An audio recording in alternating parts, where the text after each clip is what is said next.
ভাই একটা কমেন্ট করেছেন। এটাও খুব সুন্দর একটা প্রশ্ন করেছেন। অ্যালাইনার পরে কথা বলতে বা খেতে কোনো প্রবলেম হবে কিনা?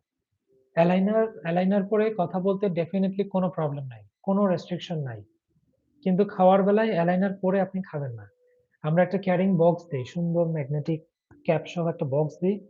আপনি যখন খাবেন তখন অ্যালাইনারটা বক্সে রেখে খাবেন। খাওয়ার সাথে, সাথে আবার শেষ করার পরে মুখটা কুলি করে পরিষ্কার করে আবার অ্যালাইনার পরবেন। সো অ্যালাইনার পরে খাওয়া যাবে না। আমার একজন পেশেন্ট আ যদিও বাচ্চা পেশেন্ট হয়তো বুঝতে পারে নাই। অনেক বছর আগের একটা অভিজ্ঞতা বলি। পেশেন্ট হঠাৎ করে অনেকদিন পরে আসছেন যে অ্যালাইনার ফিট করছে না। So what's the reason? সাধারণত এরকমটা হয় না। তো তারপরে দেখলাম যে অ্যালাইনার গুলো এরকম ক্ষয় করে ফেলছে।